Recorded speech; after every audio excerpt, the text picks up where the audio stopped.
Saulo Laranjeira. Palma para ele. Obrigado. Meu amigo querido, Obrigado. meu irmãozinho, tá? Generosamente aceitou vir aqui, né? Como é que chama assim? Pro bono. Chama pro bono, né? Na pura amizade. Rubinho, meu querido. Ah lá, Rubinho do Vale. Tá vendo? Eu já fui lá dar um abraço. Rubinho, eu só não Coisa tiro o boa. chapéu para você porque eu não trouxe o meu. Levanta, vem cá, Rubinho, vem cá. Vem cá, rapaz. Vão receber, né, Elson? Lógico. Vem cá. Ah, que isso, rapaz? Meu irmão querido. Você viu que chapéu mais bonito? Quanto você quer dele? Quanto você quer do chapéu? Hein? É demais da conta. Rubinho do Vale, uma figura maravilhosa, um ser humano lindo, um artista da vida inteira. Estudou engenharia só para tocar viola, cantar, compor, fazer coisa bonita para nós. É um engenheiro da beleza. Obrigado. Obrigado. Ô, gente, mas então é o seguinte, vamos começar esse papo aqui, feito esse agradecimento. Esse encontro chama prosa e cantoria. Nós vamos fazer mais prosa do que cantoria, porque o Saulo tem prosa para, né, para uma vida inteira, né? Então vamos, se for o caso, tem um violão ali, não é isso? Nós vamos fazer uma coisa espontânea, bonita, gostosa, porque o sentido desse encontro, dessa reunião, é a confraternização, é a alegria de estar junto em torno da arte, em torno da poesia. Saulo, querido, benza a Deus. Benza a Deus. Pois é. Eu não poderia estar mais numa zona de conforto do que nessa situação. Está ao lado seu, um amigo incrível de muitos anos, e amigos aqui presentes, como o Rubinho do Vale, meu ídolo, Bernardo Frois, nosso querido Afonso, a Kátia, e essa mineirada aqui presente, a Estela. Então, me sinto muito em casa, estou muito feliz de estar aqui com você. Muito bom. Ô, Saulo, a gente nunca falou, os seus amigos do Vale se referem a você como Salim. Né? O Salim. Eu até pensei que seu pai fosse árabe, Não alguma não. coisa, né? Eu sei que não é, mas então... É mais da família mesmo. É mais Então. da família. E alguns amigos próximos da minha infância, sim. Eles me chamavam sempre de Salinho. Na verdade, é o diminutivo de Saulo. Pois é, então. É, diminutivo de Saulo, em vez de falar Saulinho, com a Fala preguiça Salim. de falar Saulinho, falava Salim. Então, meu pai me chamava de Salim, minha mãe me chamava de Salim, e os amigos muito íntimos ainda me chamam de Salim. Agora, tem uns que perguntam se você é do Val. Do Val, Do Val? do Vale do Jequitinhonha. Sou de Pedra Azul, onde vivi até meus 15, 16 anos, onde eu aprendi a me apaixonar, a me encantar com a nossa cultura, com as expressões da nossa cultura regional, da nossa cultura popular. E eu lembro que eu, desde criança, Lavo, aos 7 aninhos de idade, 8 aninhos de idade, tem uma coisa que eu acho que esse momento tenha sido talvez a hora que abriu o portal para que eu dedicasse realmente a minha vida a cantar, a falar da nossa cultura, a interpretar a nossa cultura popular. Aos 7 aninhos de idade, o Boi de Janeiro, que é o Boi Bumbá, Folias de Reis, saíam para visitar a periferia da cidade. E a nossa casa era bem no centro, ali na praça central da cidade. E aí, 5 horas da manhã, depois que eles visitavam as casas, eles voltavam e passavam tocando para ir para a casa deles. E eu me iluminava naquela hora. Eu me emocionava, eu chorava ouvindo o duo de flautas, os tambores, a zabumba e tal. Aquilo, todos os anos, ouvindo aquilo e tal.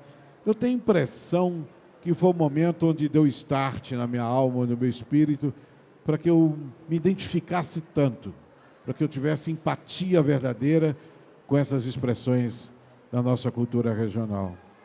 Então, a partir daí, eu só esperei crescer um pouquinho para botar em prática.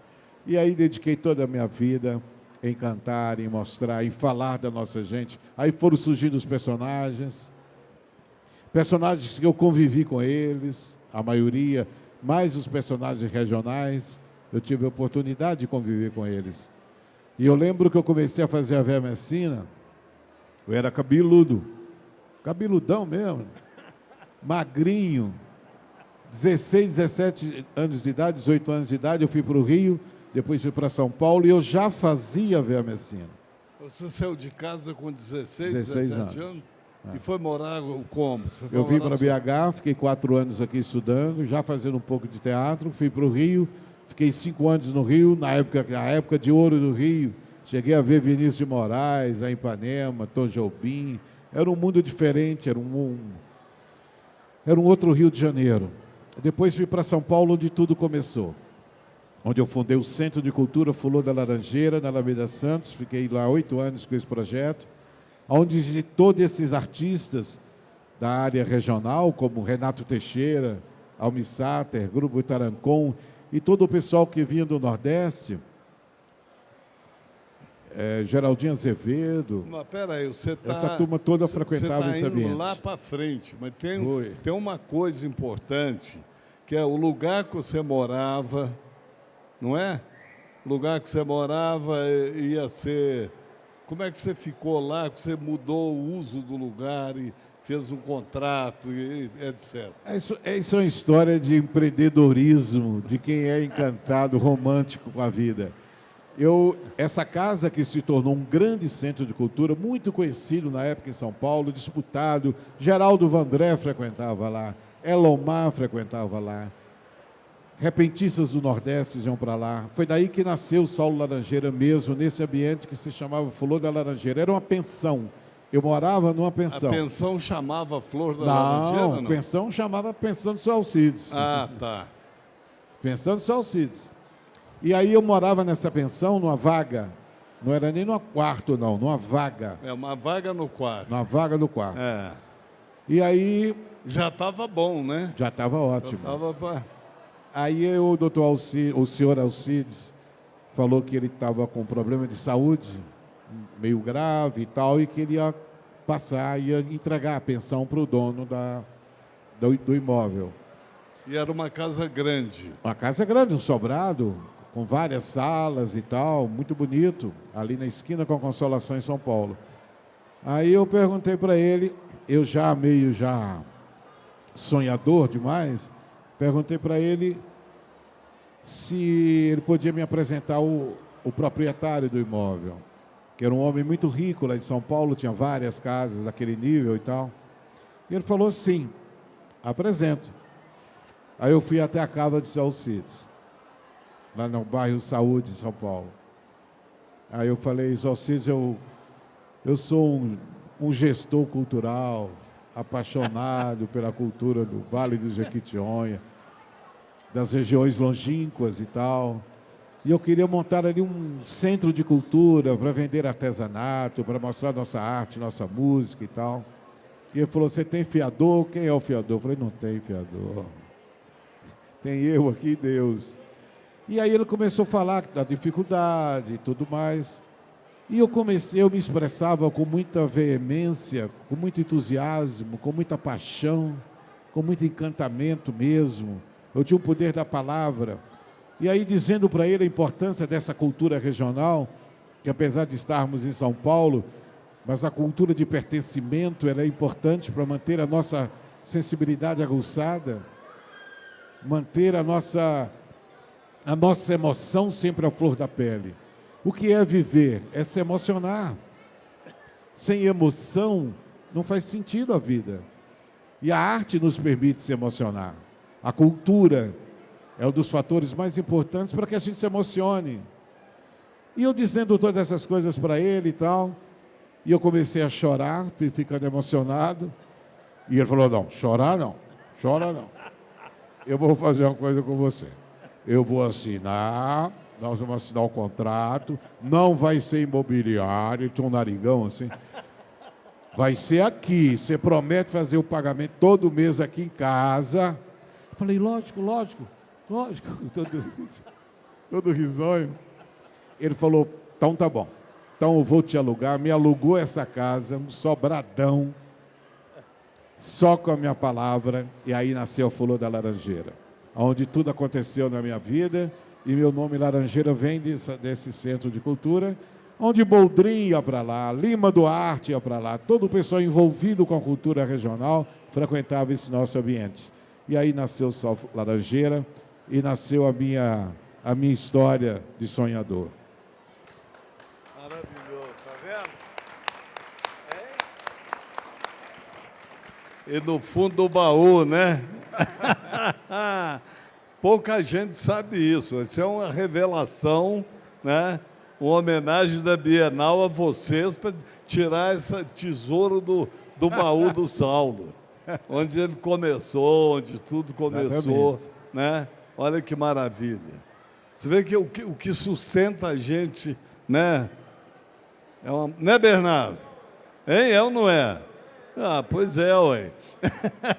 Tem que sonhar, tem que sonhar. Tem que sonhar. Mas sonhar com paixão. Sonhar porque a nossa alma pede isso. Não é sonhar porque temos que atingir tal meta, tal foco, objetivo de outros.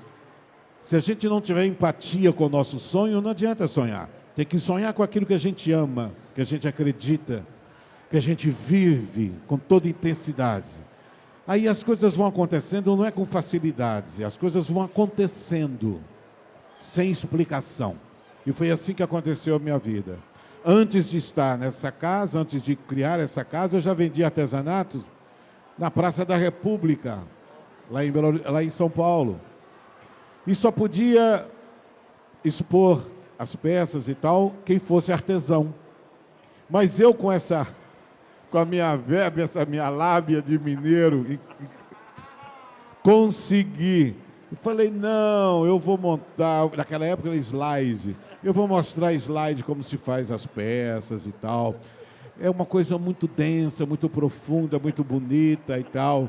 E os caras, vamos abrir a sessão para esse moço aí. Tá bom, vamos ver como é que vai ser isso. Estava eu na Praça da República, eu e meu querido irmão Davi Muniz, com 16 aninhos, a gente colocava os artesanatos, mais de 20 caixas de papelão, alugava a Kombi, e ia para a Praça da República divulgar o artesanato do Vale, e depois íamos para o Imbu, que é uma cidade também turística, que mostra todo o artesanato do Brasil. Então é isso. Eu falei, essa é a minha missão. Alguma coisa me disse. Eu estou num processo assim de acreditar muito. Eu tive um princípio meio de depressão nesse início de ano, e isso abriu um pouco a minha mente.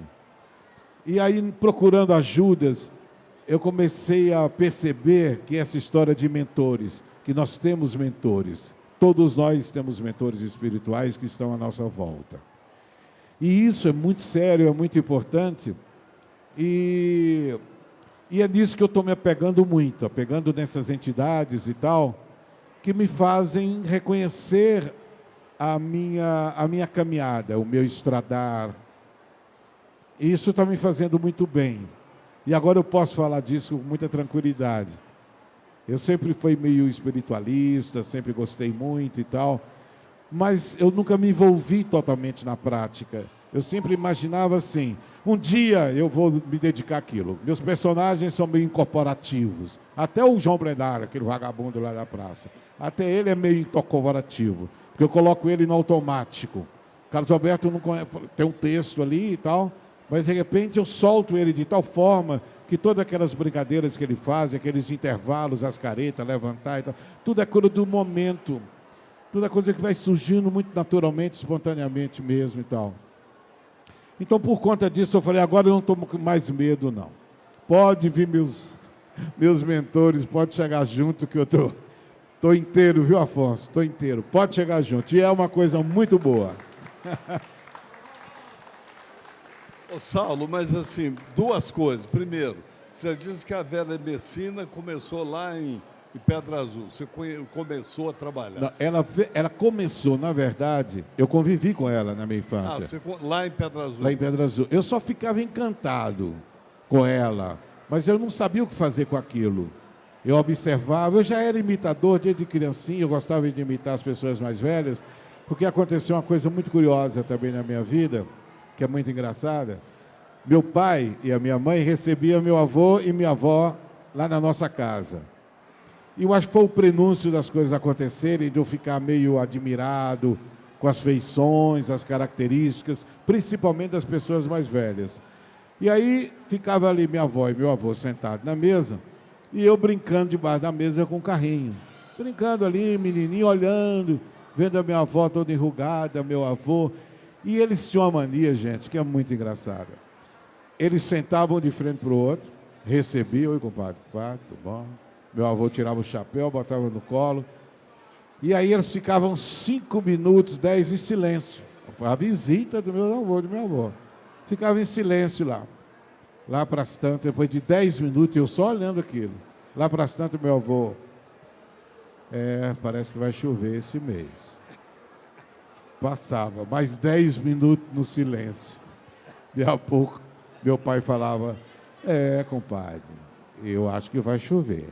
E vinha mais 10 minutos. Ô, prosa, hein? Uma prosa mais incrível, mais maravilhosa. E isso tudo fez eu ficar muito curioso. E aí eu comecei a conviver com esses personagens, mas a Vera Messina nasceu quando eu estava no Rio de Janeiro, dando aula de folclore, nos centros educacionais ali, de Leblon, Copacabana e tal. Aí para as crianças eu contando histórias e tal, para ilustrar as histórias, eu comecei a falar, olha, tem as velhinhas que elas contam histórias e elas são mais ou menos assim. Eita, meu amor, meu gincópio, minhas ternuras. Olha que belezura de homem! E comecei a brincar para as crianças e tal. E aí foi nascendo a velha. E aí, quando eu comecei a encontrar com amigos, assim, que eu conhecia e tal, em rodas de amigos, as pessoas começaram a descobrir que eu fazia a velha. E eu comecei, então, a benzer as pessoas de maneira assim, muito natural, muito espontânea. E aí, um belo dia, eu falei, eu vou levar esse personagem para o palco, como realmente um trabalho artístico de teatro mesmo. E aí nasceu a Vera Messina. Você não quer benzer o Rubim, não? Ah, daqui a pouquinho eu vou benzer ele, pode deixar. Mas vem cá, esses personagens, qual é o primeiro deles, assim? Os primeiros? Vera Messina. Vera Messina. Depois Zé da Silva. Agora, em que situação você conheceu? O que é que seus pais faziam? Como é que tinha uma convivência das pessoas com a sua família? Era uma coisa natural lá? Muita. Meu pai era um comerciante. Ah, sim. Era comerciante de uma loja muito legal, uma das maiores lojas da cidade. Então era ia muita gente lá e tal. Era um armazém, vendia de tudo. Armarinho, calçado, tecido, todo tipo de produtos assim, eles vendiam lá. E muita gente da roça frequentava a Casa Muniz, chamada Casa Muniz.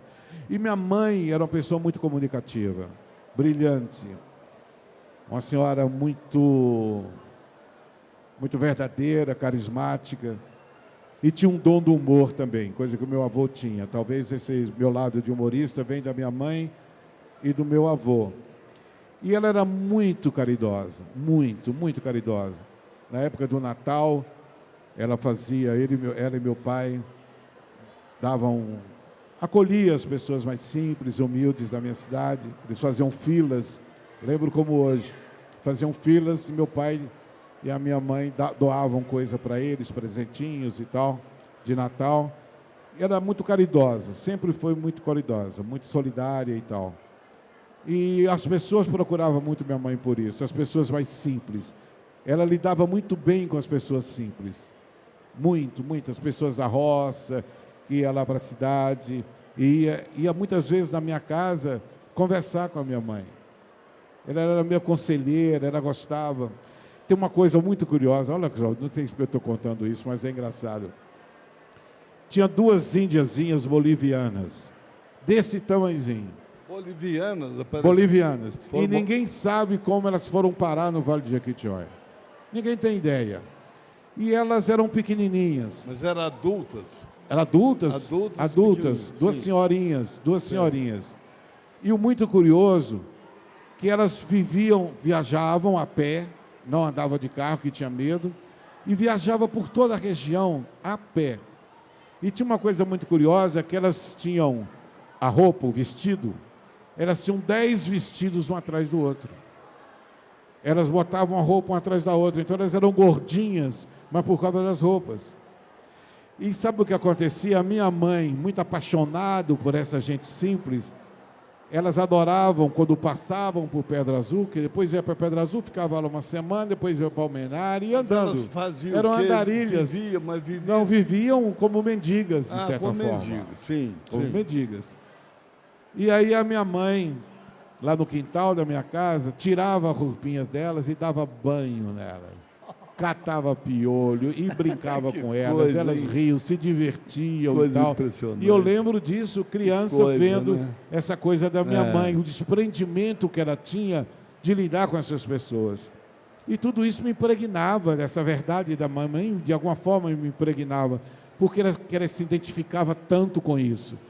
Talvez daí nasceu essa minha empatia, esse meu entusiasmo, essa minha missão mesmo, esse meu encantamento em fazer esses personagens regionais. Agora, Saulo, você falou em espiritualidade, e você acha que tem, entre aspas, uma incorporação, não estou falando de espiritismo, de nada disso, mas assim, uma ligação energética, assim, que você liga na frequência da velha medicina, né, de cada um. Como é que funciona isso? Olha, os espíritas, né, que eu frequento de vez em quando, então, eles falam um pouco isso.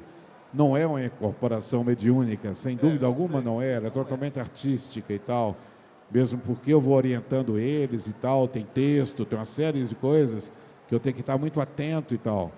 Eu vou orientando os meus personagens. Mas os espíritas falam que é uma entrega muito interessante que eu faço.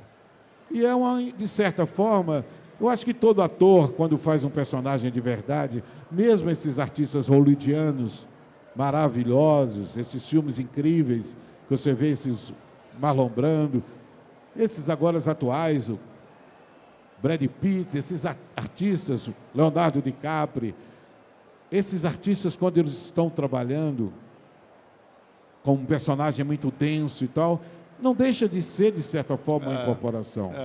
Não é ter um limiar ali entre o trabalho artístico e o trabalho não mediúnico, mas um trabalho de incorporação. E é um pouco assim que acontece com meus personagens. É uma entrega que eu faço mediante um texto estabelecido, pré-estabelecido, mas eles vão desenvolvendo aquela postura, aquela característica de maneira tão intensa e tão verdadeira, que aí depende também muito da prática, a elaboração desses personagens vem muito com o fazer ele, a prática. Eu já devo ter feito na minha vida mais de 1000 shows. Maravilha, hein? Em situações das mais variadas, vocês podem imaginar. Em grandes teatros maravilhosos, em cima de caminhão. Eu já fiz show até sem som em praça pública. Que maravilha. Então, tudo isso vai te dando uma prática, vai te fazendo, sabe, lidar com isso para poder atender a expectativa das pessoas. E aquela coisa de tirar a lei de pedra. Você termina dando conta porque você começa a ter mecanismos. Esse exercício de fazer sempre vai te dando esse mecanismo, apurando o seu mecanismo, para que você possa chamar a atenção das pessoas e atender a expectativa delas. Bom, eu quero, nesse momento, perguntar o seguinte: nós estamos tendo aqui a oportunidade de conhecer um aspecto do Saulo, o Saulo de corpo inteiro, não o que a gente acostumou a ver, né, na tela, nos palcos, etc. Agora, a pergunta que eu faço a vocês é: seguimos nessa toada, porque tem 3 possibilidades: ou segue nessa toada, ou ele representa algum personagem, ou ele canta, ou ele benze o Rubinho. Tá bom. O Rubim vai ser daqui a O pouco. Rubim está no papo, não tem jeito. Pela deficiência, infelizmente, não a deficiência do som, viu, meu companheirinho? Não é nada disso. Mas o local, a reverberação do local, fazer os personagens aqui, fica um pouquinho complicado. Tá bom. Mas eu vou chamar esse grande compositor, músico extraordinário, chamado Luiz Caraporese. Excelente, não tem ideia o trabalho que ele faz e tal, maravilhoso. E aí a gente vai cantar um pouquinho e depois a gente proseia mais o que vocês acharem legal. Os personagens é meio complicado, porque está muito reverberando muito, né? Muito complicado. Vamos cantar, para começar a nossa historinha da cantoria, Elomar. Elomar é um gênio da música regional. Eu fui um dos primeiros a conhecer Elomar, juntamente com Décio Marques, saudoso Décio. Um belo dia, a gente, isso na década de... a década de 70 ainda, final dos anos 70, a gente ficou conhecendo o Elomar em São Paulo. E aí nós fomos para a Vitória da Conquista, que fica próximo a Pedra Azul e tal, fica a 100 quilômetros de Pedra Azul. E aí o Décio topou ir, era festas das Folias de Reis, era as festas natalinas e tal, a gente foi para lá e fomos até Vitória. Eu fui um dos primeiros a conhecer Elomar. E essa canção eu canto ela desde que eu me entendo como cantor.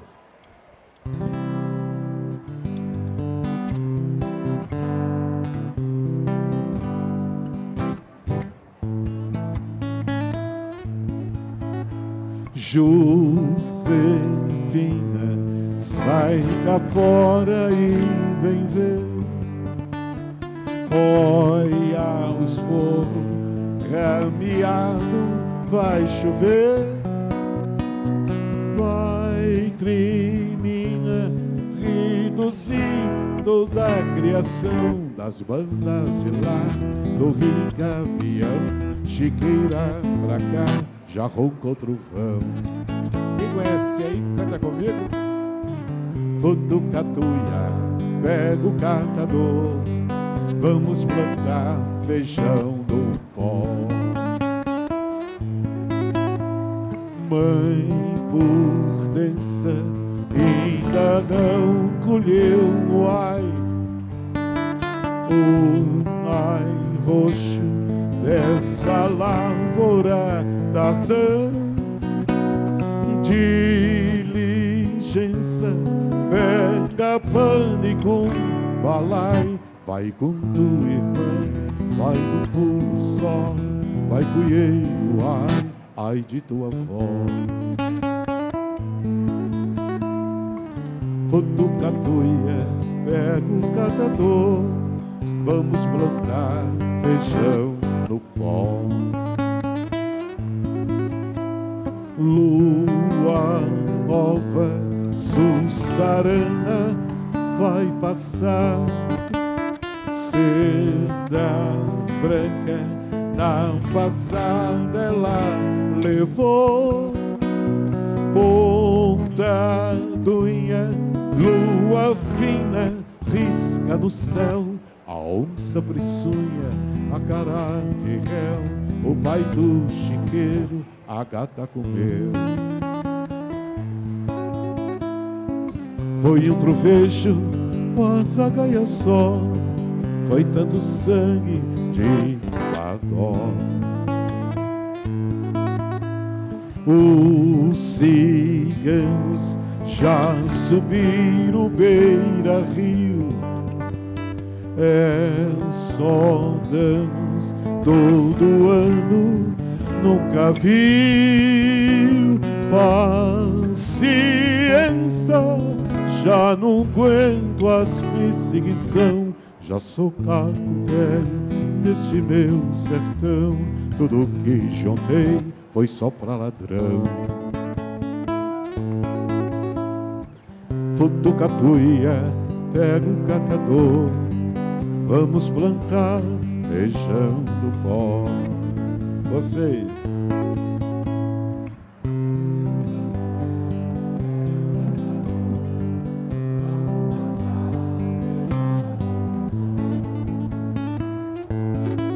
Ainda é tempo de plantar a esperança, de plantar a paz, de plantar a harmonia.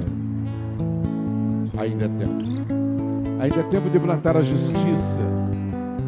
Ainda é tempo. Ainda é tempo de plantar o feijão no pó.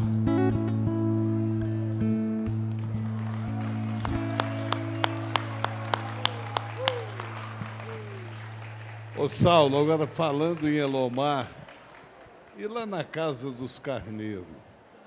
Hein? Como? O que é que tinha na Casa dos Carneiros? 7 candeeiros. Ah, 7 candeeiros. Ah, é uma canção belíssima, mas essa nós não estamos Então, passando. então toca a boiada. Toca a boiada. Vamos cantar essa canção. Eu cantei ela ontem num show que eu fiz em Congonhas, no Festival da Quitanda.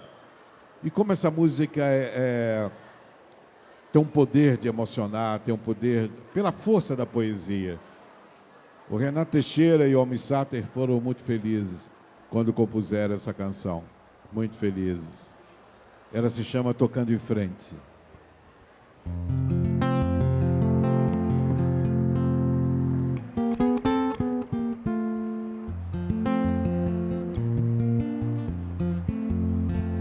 Ando devagar, porque já tive pressa e levo esse sorriso, porque eu já chorei demais. Hoje me sinto mais forte, mais feliz, quem sabe, só levo a certeza de que muito pouco eu sei e nada sei. Conhecer as manhãs e as manhãs, o sabor das massas, das maçãs. É preciso amor para poder pulsar, é preciso paz para poder sorrir, é preciso a chuva para florir. Penso que cumprir a vida seja simplesmente compreender a marcha, ir tocando em frente.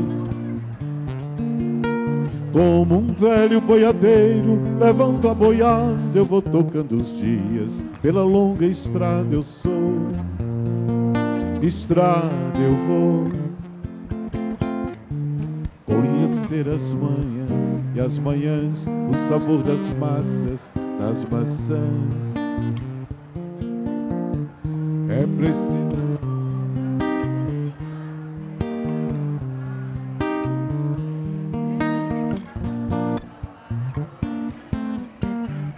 Todo mundo ama um dia, todo mundo chora. Um dia a gente chega, o outro vai embora.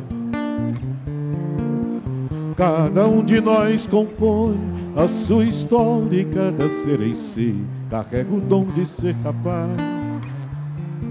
e ser feliz. Conhecer as mãos.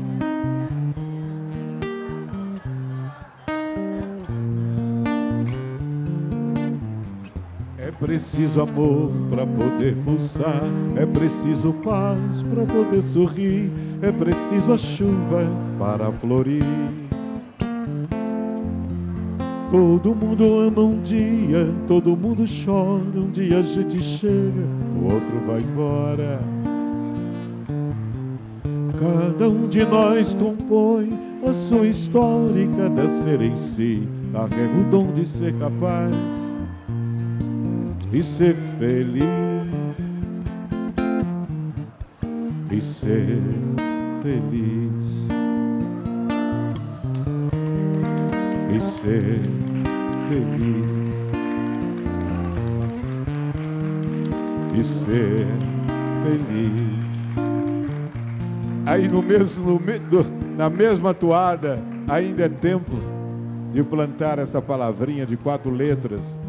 E se a gente não deixar aflorar ela a todo momento da nossa vida, sinceramente, não faz sentido viver. Eu arrisco a dizer isso. Para a gente poder conectar com Deus, é preciso que essa emoção e se sentir esteja sempre presente na nossa vida. Então eu sempre digo, ainda é tempo de plantar o amor. O amor. O amor.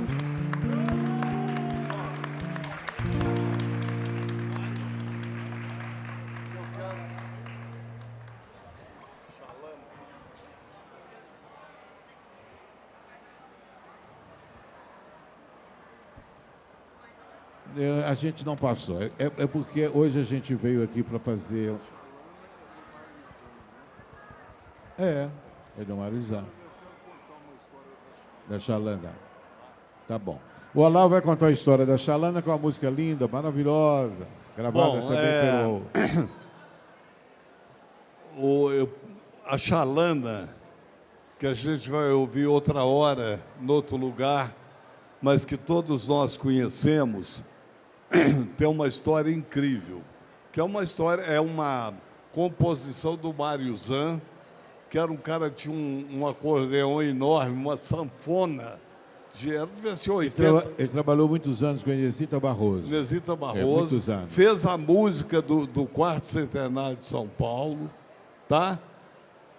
E sumiu, né? Passou um tempo, sumiu.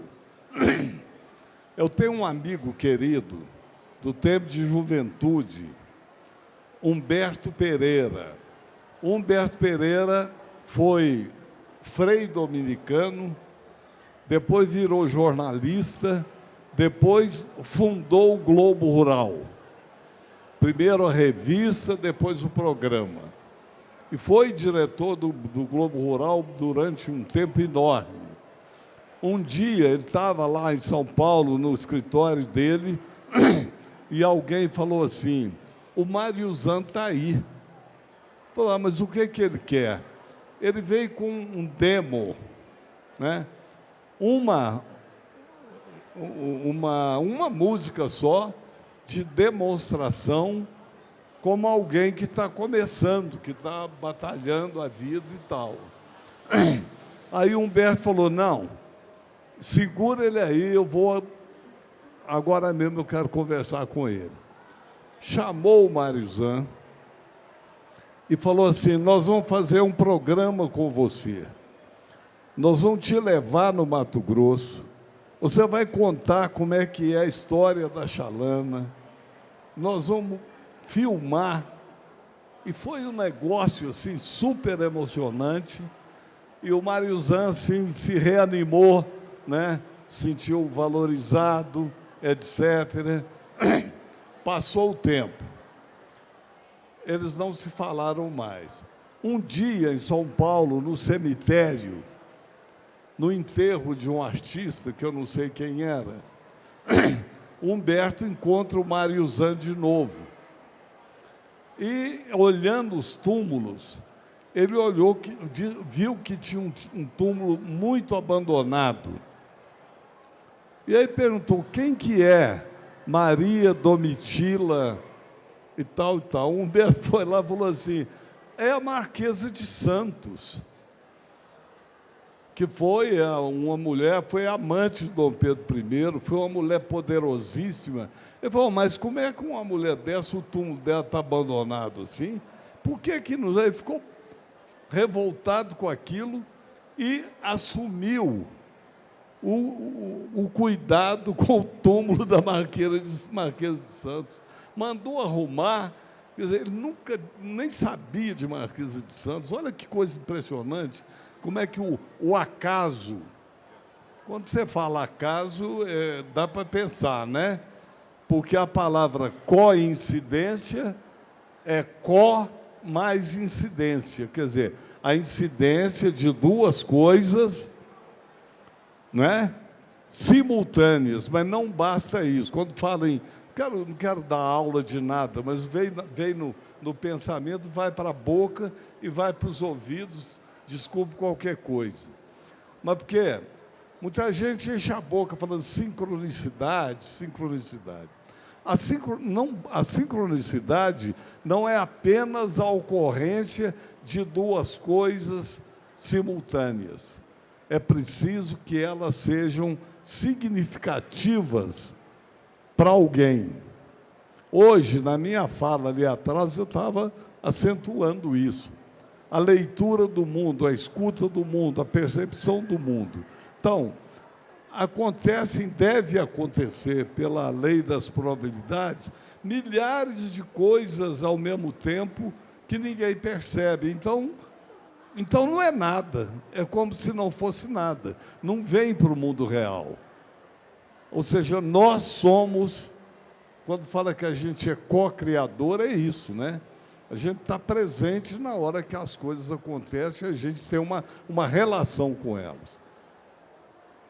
Valeu? Hein?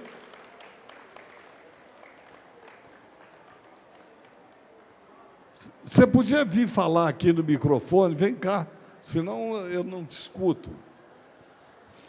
Ele é um amigo que tem coisa muito interessante para falar. Geraldo Eustáquio, eu sou filósofo. Primeiro, congratular-me com todos que estão presentes. Eu te via muito no programa Praça Nossa. Parabéns, você disse algo genial. A arte salva o mundo.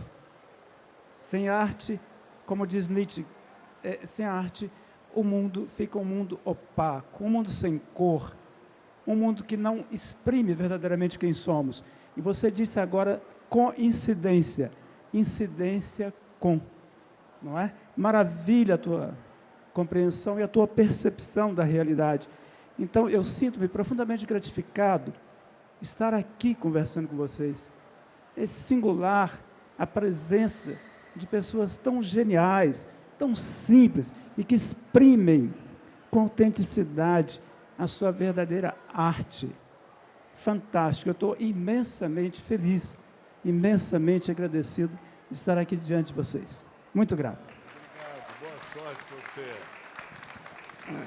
Ô Saulo, mas afinal, por uma questão de ambiente, de falta de condição técnica, nós vamos ter que adiar a benzeção do Rubinho? Não, vamos com calma. Tenha calma. Mas falando de arte, que você falou tão de maneira maravilhosa, meu amigo, nós tínhamos um artista extraordinário, grande poeta mineiro, músico. Ele passou nas nossas vidas como um cometa, com a sua criatividade. Ele deixou um legado muito importante para a gente, em pouco tempo de vida. Ele se chama Vanderly.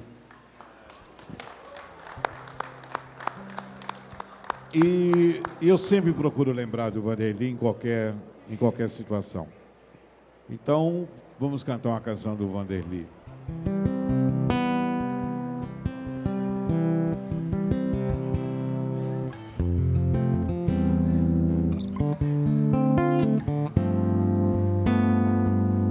Sabe o que eu queria agora, meu bem?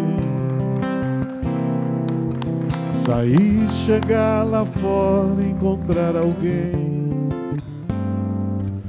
que não me dissesse nada, não me perguntasse nada também,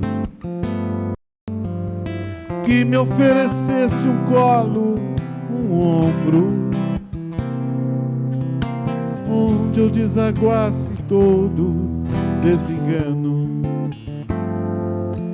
Mas a vida anda louca, as pessoas andam tristes, meus amigos são amigos de ninguém. Sabe o que eu queria agora, meu amor? Morar no interior do meu interior,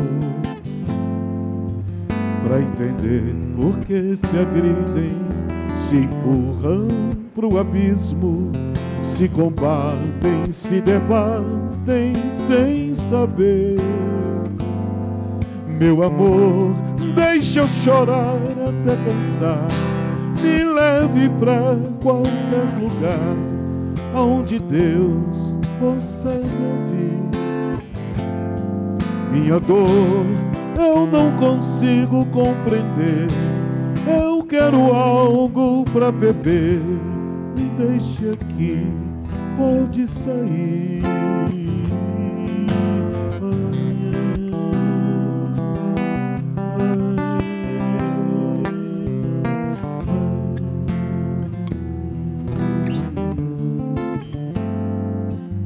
Sabe o que eu queria agora, meu amor?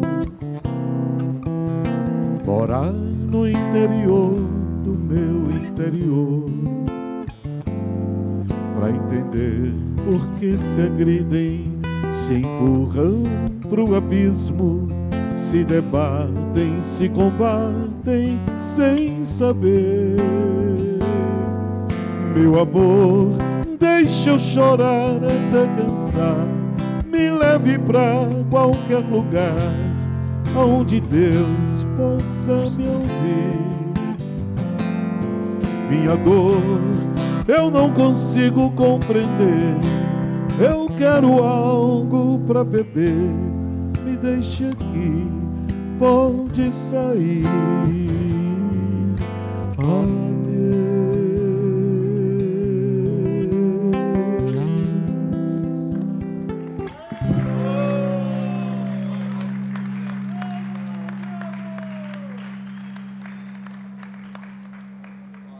Bom, antes da gente partir para nosso encerramento musical, eu queria lembrar do Elomar, depois você pode trazer à vontade. Eu queria cantar uma coisa do Elomar, que eu gosto muito. Vou cantar a capela, viu, doutor Luiz? É uma canção que me preenche muito. Eu fiquei tão familiarizado com ela que eu termino cantando ela a capela com muita tranquilidade. A canção chama O Pedido. Já que tu vai lá pra feira, traga de lá para mim água da flor que cheira, um novelo e um carrinho. Traz um pacote de misse, meu amigo, e se tu visse aquele cego cantador que um dia ele me disse, joga no mote de amor, que eu havera de viver por esse mundo e morrer ainda em flor. Passa naquela barraca daquela mulher reizeira, onde almoçamos paca, panelada e frigideira. Até você disse uma lua, acabando a boia boa, das casas lá da cidade, aquela era a primeira. Traz pra mim umas brevidade que eu quero matar saudade. Faz tempo que fui na feira, pois sim. Ah, pois sim, vê se não esquece que ainda nessa lua cheia nós vai brincar da quermesse lá no Riacho da Areia, na casa daquele homem, feiticeiro e curador, que um dia inteiro é homem, filho de Nosso Senhor, mas depois da meia-noite é lobisomem comedor. Dos pagãos que as mães esqueceu do batismo Salvador, e tem mais 2 garrafão com 2 campinhos responsador. Ah, pois sim, vê se não esquece de trazer ruge e carmim. E se o dinheiro desse, eu queria um transilim, mais 3 metros de chita, que é para fazer um vestido, e ficar bem mais bonita que Mador de Jucadito, que Zefadinho ou Joaquim. Já que tu vai lá pra feira, meu amigo, traz essas coisinhas para mim. Que saudade.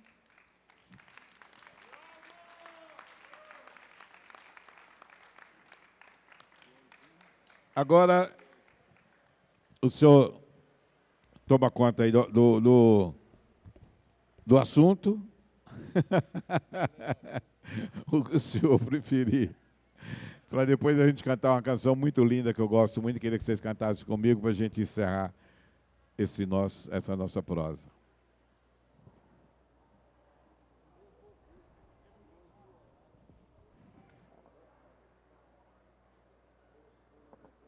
Pilha. Não, é o seguinte. São 9 horas. No fuso horário local. O previsto é que fosse até 9, se tivesse começado 7h30. Não tendo começado 7h30, vamos ajustar os ponteiros aqui. Você pode ficar mais um bocado? Vamos lá, vamos lá. Vamos lá? Bom. Ô, gente, eu já catei muita história por esse estado. Tem uma coisa que eu quero contar aqui. Naquelas 8 páginas que eu escrevi hoje, tinha uma coisa que era o seguinte: como presidente da Academia Mineira de Letras, eu recebi muita medalha, muita condecoração, muita coisa, mas tem uma que me fala muito de perto ao coração, que é uma homenagem do Instituto Histórico e Geográfico de Minas Gerais, que chama-se a Ordem do Almocafre. A não ser o Túlio, que já sabe, eu pergunto, quem sabe o que é isso? Você não sabe, Bernardo? Pô, você é tão sabichão, rapaz. Não, é de bebê. Gente, almocafre é uma ferramenta de mineração, que você põe num cabo, é uma espécie de como se fosse um enxadão torto para cavucar no cascalho. Então, assim, eu que andei garimpando por aí, pelo menos 40 anos, mas mais do que isso, receber essa ordem do almocafre faz de mim um garimpeiro juramentado, né? Acho que eu ganho uma legitimidade numa coisa que eu não sei se existia, né? Mas é o que eu ando fazendo. Né? Mas acontece o seguinte, eu, em geral, conto o caso com facilidade, com desenvoltura, às vezes até demais. Mas eu vou conversar a vocês que, nessa onda que veio aqui, acho que eu vou ter que esperar um bocado. Não, mas eu vou contar uma história que, em geral, eu conto no final. Né? Mas eu vou contar ela agora, porque está na frequência. É a história de 2 primas, comadres, que eram vizinhas lá na roça, porque o avô delas tinha uma fazenda imensa, dividiu a fazenda, Chiquinha e Mariquinha. Aí a Chiquinha veio para a cidade. Antigamente falavam já estava velhinha, e era uma coisa carinhosa. Agora tem que falar que é idosa ou que é uma senhorinha. Eu não me dou com isso, não. Mas era uma velhinha, e era uma coisa importante. Essa história, num domingo de missa, alguém sabe o que é domingo de missa? Hein? Ah, mas você não vale, você sabe tudo aí. O que é domingo de missa?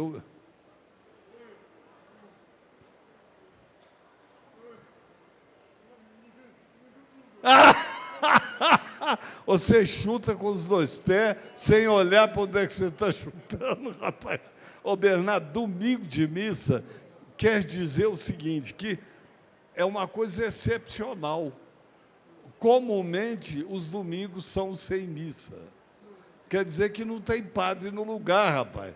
A não ser que você fosse lá celebrar. Mas não sei se alguém ia te levar a sério.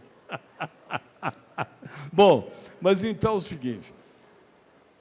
Então é um lugar pequeno, que não tem padre, e que, por isso, as pessoas esperam. Daqui um mês, de hoje a um mês é domingo de missa, de hoje a 15, de hoje a 8, e chega o domingo de missa. E o domingo de missa, num tempo em que quase todo mundo morava na roça, as casas do arraialzinho, a maior parte eram fechadas, né? Só abria quando vinha, quando tinha padre, quando tinha missa, e Chiquinha morava na cidade, Mariquinha morava na fazenda. E, num domingo de missa, de tarde, né, estavam as duas conversando, bebendo café, falando da receita do biscoito, do bolo, aquela coisa toda. Uma hora, Chiquinha vira para Mariquinha e fala assim: comadre, quando é que vocês vão tomar juízo e mudar para cá, para o Arraial? Porque não era cidade, era Arraial. Quando é que vocês mudam para cá? Falou, comadre, nós para mudar, só se for dia de São Nunca, de tarde. Falei, mas que é isso, mano? Você conhece o meu velho, como é que ele é empirriado? Ele só sai de lá no caixão. Falei, comadre, isso é um absurdo, vocês estão velhos, vocês estão doentes, lá é um lugar sem recursos, vocês estão sozinhos, todo mundo saiu. No caso de precisão, não chega automóvel lá, tem que mandar portador, se a pessoa estiver passando mal, morre sem recurso. Falei, mas comadre, que bobagem, sempre foi assim. Se a pessoa tiver que morrer, ela morre, não adianta doutor, não adianta nem reza, fomentação, né? Essas coisas em plástico, nada. Chegou a hora, ó, acabou, né? Então, para que pensar nisso? Falei, não, mas também, comadre, tem outra coisa, lá não tem nada para fazer. Falei, meu Deus do céu, até parece que você não morou na roça. Uai, você não vê? Todo dia nasce, choca ovo, galinha, vaca da cria, né? É uma coisa que você não dá conta de acompanhar. Você faz biscoito, mata porco, né? É aquela função. Falou, mas lá você, fora da obrigação, o que é que você faz? Você gosta? Eu mexo no jardim, mexo na horta de couve, sempre tem alguém trazendo uma flor nova, uma planta nova, um trem novo, uma fruta de enxerto, ou do campo de semente, que agora no campo de semente eles fazem, produzem coisas que você não faz ideia, né? Então, besteira solta, uma bobagem. Falou, mas o que vocês fazem lá de noite? Não pega a rádio, não tem televisão, então vocês vão sozinhos. Falou, comadre, agora, tempo de frio, você sabe isso, bobagem, você está perguntando. Lá em casa, não, na cozinha, como você sabe, tem aquela pedra lá na cozinha, tem como o povo arruma umas lenhas boas, umas folhas miúdas, umas aroeiras. A aroeira é só os galhos, né? Porque a madeira mesmo precisa dela. Os galhos secos, faz um fogo lá, gente, é uma beleza o fogo. Eu estava outro dia reparando, parece coisa à toa, comadre, eu sei porque não põe sentido nas coisas. A beleza que está numa lenha queimando, estralando assim, saindo faísca, aquela coisa mais bonita, aquelas labaredas, aquelas línguas de fogo assim. E aí, eu estava lá, eu mais meu velho, que está só nós dois, aquela moça que mora lá, vai lá para o quarto dela, fica nós dois, o velho começa a bater cabeça, logo está dormindo, mas eu fico ali, pondo sentido naquilo. Fiquei reparando, comadre, eu fiquei de boca aberta, queixo caído, porque aquele fogo mudava de cor, comadre, era azulado, esverdeado, vermelho. E aí, lá na parede, balangava a sombra do meu velho, parecia um cinema. Já pensou coisa mais bonita? Você não precisa ir na cidade pagar para ir no cinema, está lá na sua cozinha. Mas, comadre, aí eu fui olhando para o meu velho, fui olhando, pensando. Comadre, o meu velho está que nem um peru, cheio de barbela, né? Todo enrugado. Mas, mesmo assim, quando eu fui olhar assim, falei, meu Deus do céu, nós estamos juntos tem mais de 60 anos. Quantos sacos de sal a gente não deve ter comido? Quanta coisa um tolerou do outro, eu dele, ele de mim, e nós está aqui, né?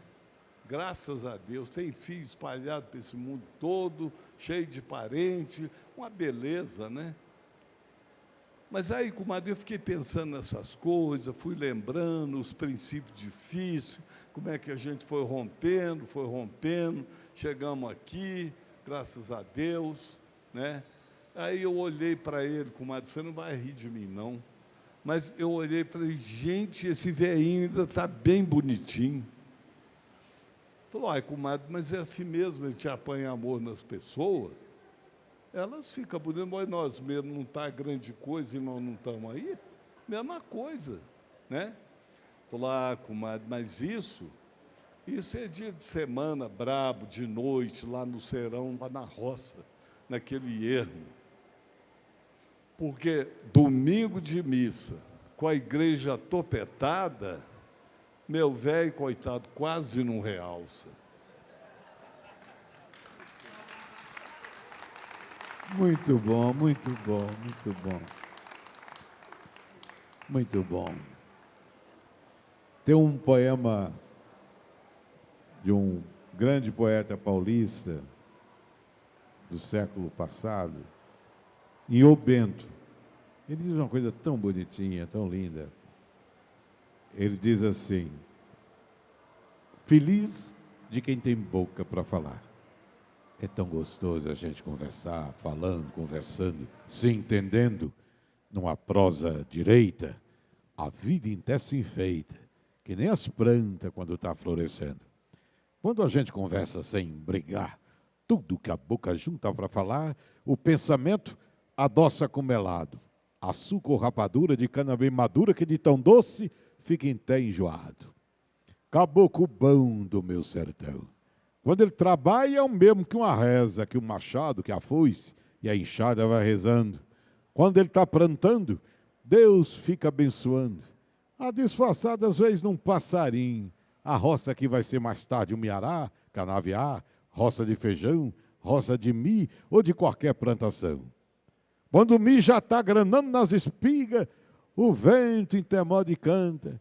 Que bonita que tá sua roça de milho, só coi quem plantou, Deus lhe ajudou, meu filho. E o caboclo bom para no carreador, imaginando contente. O milho já granou, o feijão está coído, o mantimento é certo. Olha depois para o pasto, vê o chiqueiro perto, vê a fia que vai buscar água da fonte. A modo que foi ontem, que eu com a Dita casemos, e já está mocinha a Júlia, está em ponto de casar. Se a pegada agulha, no fogão não se aperta. É educadazinha, jeitosa. Será que ela tem pressa de me ver, avô? E nos brejados de Itaboa, a saracura assustada contra o pé de um cavaleiro a trote. Quebrei 3 potes, quebrei 3 potes, quebrei 3 potes, quebrei 3 potes. Caboclo bom do meu sertão.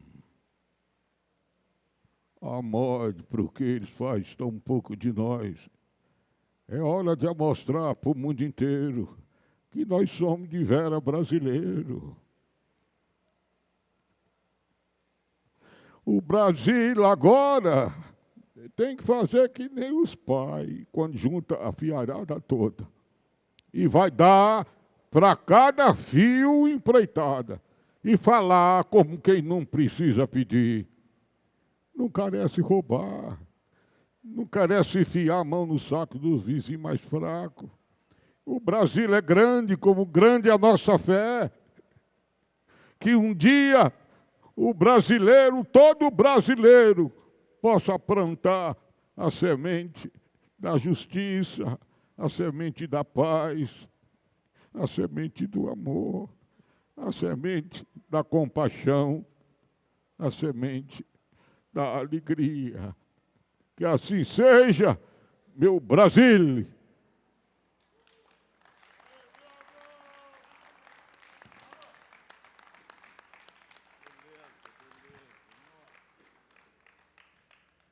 E aí, a gente pode encerrar cantando a canção ou você quer mais o quê?